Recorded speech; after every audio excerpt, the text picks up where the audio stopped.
Gospod Tacer-Perlin, kaj je bil zdaj glavni razlog, da ste danes zavrnili predlog SDS-a za razbremenitev ljudi pri dohodnini? Kaj je bil tisti glavni razlog? Mi si želimo razbremeniti seveda ljudi pri dohodnini, o tem se strinjamo in to bo jasno tudi na seji. Ampak želimo to narediti na nek odgovoren način za Slovenijo.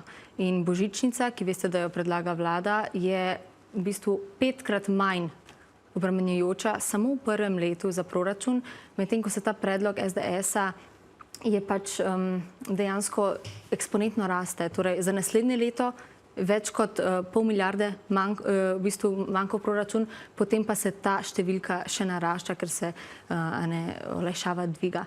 In zaradi tega pač menimo, da je potrebno take rešitve bolj resno premisliti in nek balans vidimo v temu, da se ljudem razbremeni plača z božičnico in hkrati javne finance lahko vzdržujemo na dobri stopnji, kot so sedaj. Kaj pravite na ta očitek? Ja, poglejte, mi se ne strinjamo z tem, kar je izračunala vlada. Po naših izračunih bi v letu 2026 to davkoplačevalce stalo, oziroma ne davkoplačevalce stalo, ker njim bi ostalo več v denarnicah, ampak bi bil strošek okoli 340 milijonov evrov, s tem, da mi tukaj nismo upoštevali, da bi država po drugih virih, recimo preko davka na dodano vrednost, v proračun dobila več denarja, tako da bi bil ta učinek v bistvu skoraj minoren za sam proračun. Tisto, ko pa omenjamo božičnico, treba se je zavedati, da v proračunu za leto 2025 nimamo rezerviranih sredstev za božičnico. O spremembah proračuna za leto 2026 pa bomo šele razpravljali in glasovali v samem mesecu novembru. Naj vas pa popravim v tem uvodni špici, takrat, ko ste predstavljali naše izračune, niste upoštevali, vi ste zgolj predstavili to, kar se nanaša na dvig splošne olajšave, zanemarili ste pa, da smo mi tudi predlagali v bistvu spremembo pri samih davčnih razredih in sicer dvig v vseh davčnih razredih, kar bi dejansko ljudem prineslo še nekaj neto več in tako bi po naših izračunih v letu 2028 tisti, ki je na minimalni plači dobil neto okoli 750 evrov več, tisti, ki je na povprečni plači okoli 1400 evrov in tisti, ki je na dvakratniku povprečne plače okoli 2000 evrov več.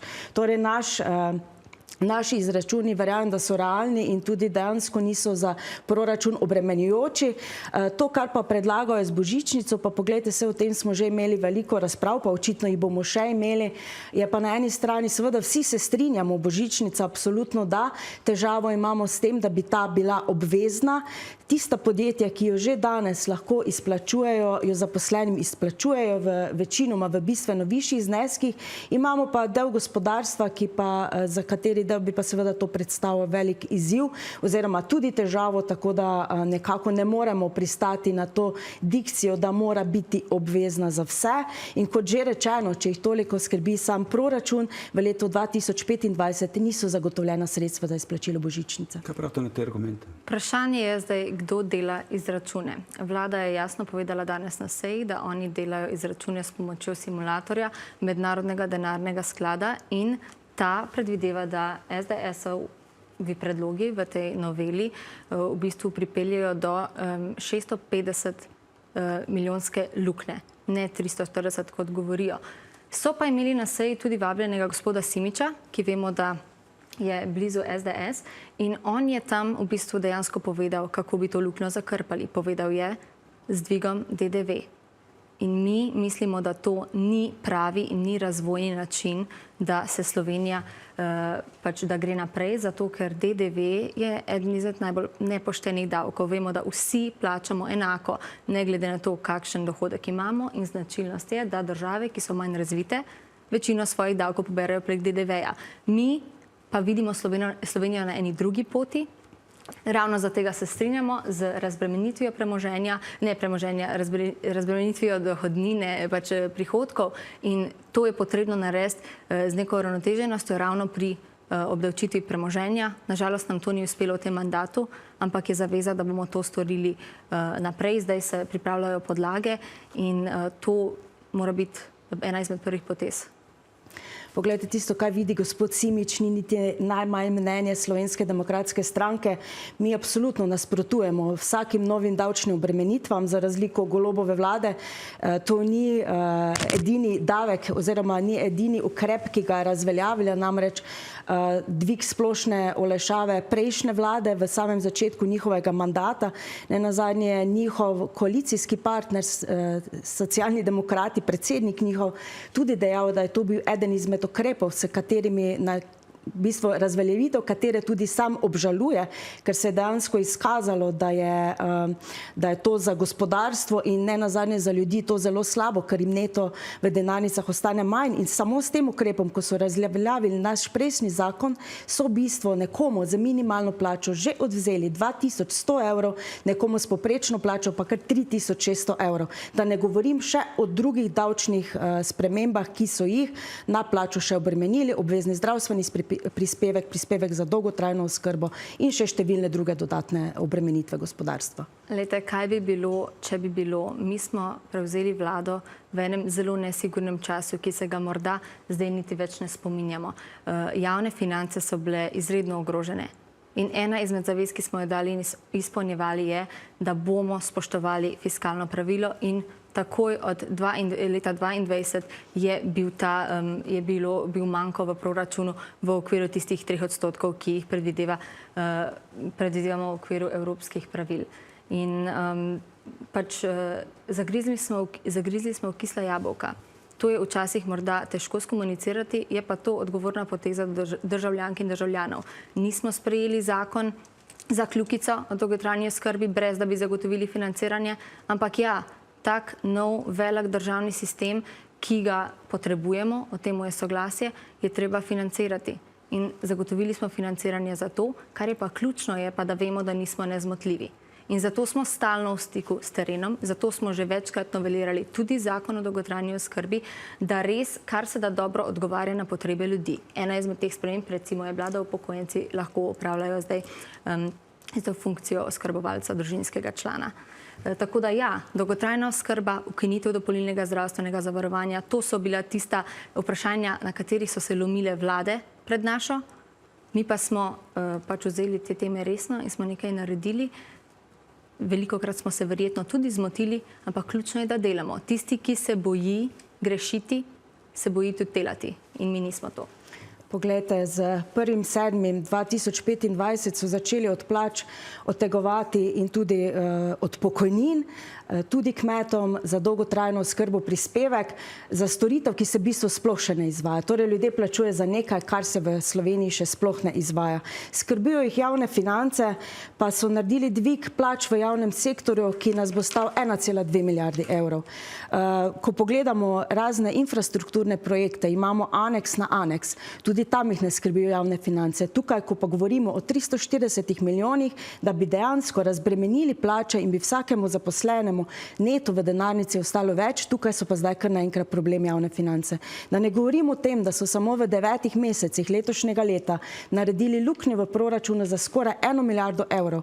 Ko bomo sprejemali proračune za naslednjo in potem za leto 2027, bomo imeli obe leti več kot 2 milijardi evrov primanjkljaja, odhodki se iz leta v leto povečujejo. Tako da mene je zelo nenavadna ta skrb za javne finance, ko pa vidimo, kako se ta koalicija obnaša. Meni je pa zanimivo, da si SDS sploh upa govoriti o tem, kakšen je primanjkljaj v teh letih. Zato, ker seveda je primanjkljaj pomemben, da ga gledamo v procentih, ker se cene višajo, vse gre gor in vedno so odhodki bodo rasli, ampak prihodki tudi rastejo. In zato je pomembno, kakšen procent je razlike. V našem mandatu, v okviru evropskih pravil, 3% primanjkljaj na leto, ne več, še manj je bilo v prejšnjem letu. V času SDS-ove vlade 2020 7,7% primanjkljaj, 21 4,6. Seveda je bil covidni čas, ampak to je bilo pač resno zapravljanje in spomnimo se nekaterih ukrepov, ki absolutno se nam niso zdeli smiselni. Jaz se spomnim takrat še kot študentka In res govoriti o javnih financah in skrbi za to, jaz niti ne bi upala, če bi bila iz SDS-a. Vedeli so pa seveda takrat, da ne bodo več na vladi. Janez Janša je vedel, da ne bo več na vladi, zato je sprejel zakon o dolgotrajni oskrbi brez finančnih virov, ker bi bilo to nepopularno. Mi pa nismo taki politiki. Poglejte, če omenimo samo zadolževanje, ki nas čaka v prihodnjih 2 letih. Trenutno smo v bistvu, vsaj tako vi pravite, v odlični gospodarski situaciji. Vsi nam zavidajo te visoko gospodarsko rast, ki jo imamo, a na drugi strani boste državo dodatno zadolžili za več kot 5 milijard evrov v naslednjem letu in za več kot 6,5 milijarde evrov v letu 2027.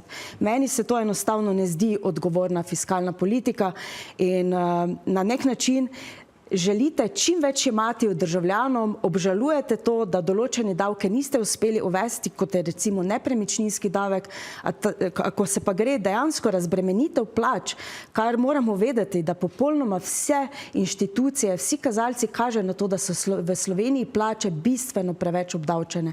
Če pogledamo samo raziskavo OECD-a, 44,6%, kar nas uvršča na 6. mesto med vsemi državami OECD-a. Časnik Delo, ki ni niti najmanj naklonjen Slovenski demokratski stranki, je izračunal, da iz leta 2022 do leta 2025 obremenitev plače narasla iz 43% na več kot 46%. Tako da in seveda sedaj, ko se bo dodala še ta obvezen prispevek za dolgotrajno oskrbo, bo obremenitev plače bistveno večja. Če kaj potrebujemo razbremenjene plače, to potrebujejo državljani, to potrebuje tudi slovensko gospodarstvo, da bo lahko konkurenčno. Na lestvici OECD smo res 6. Ampak pozabili ste pomeniti, katere države so pred nami, kar pomeni, da imajo še bolj obremenjeno plačo. Avstrija, Italija, Francija, Nemčija in Belgija. To ni tako črno-bela slika. V OECD-ju so seveda tudi države, ki nimajo tako močne socialne države in zato je razlika glede obremenitve iz vidika davkov. Pozabila sem še izpostaviti zelo pomembno, da dolgotrajna oskrba se izvaja, oskrbovalec družinskega člana že celo leto in seveda zdaj se izdajajo že odločbe. Če bi vsaj delček energije, ki jo vlagajo nekateri v to, da rušijo ta sistem, vložili, da pomagajo svojim svojcem in vsem tistim, ki ali zaradi starosti ali zaradi bolezni potrebujejo storitve dolgotrajne oskrbe, da se prijavijo na to, da izpolnijo formularje, bi v tej državi lepše živeli. Vemo, da bo vlada šla naprej s predlogom za božičnico. Boste v SDS-u pripravili pred volitvami morda še kakšen drug predlog za razbremenitev plač ali je zdaj v bistvu sporočilo, ki ste ga dobili od vladajoče koalicije, da takih predlogov ne bo podprla, v bistvu zgodba za vas končana? Ali bo SDS še poskušal s kakšnim zakonskim predlogom? Glejte, mi smo podoben predlog zakona sprejeli v prejšnji vladi in v bistvu vztrajamo pri našem predlogu, ker edino to prinaša samo razbremenitev plač. To, kar je božičnica, je v določeni meri za določene zgolj dodatna obdavčitev in to se nam ne zdi primeren ukrep. In če pogledamo, koliko je samo ta vlada že do sedaj posameznikov vzela nekomu na minimalni plači 2100 evrov in bo sedaj vrnila za temi 600 evrami božičnice, jaz mislim, da je to zelo, kaj naj rečem druga, kot res en predvolilni bombonček in zelo neresna namera te koalicije. Država smo seveda mi. Mi ne podpiramo to, da slikamo državo kot nekega tujca, kot je morda bilo v zgodovini Slovenije, ampak država smo mi, skupaj jo sooblikujemo in ravno zato je pomembno, da smo na terenu, da slišimo od ljudi, kako lahko te težke odločitve izboljšamo. Najlepša hvala obema, da ste bili naši gosti. Hvala.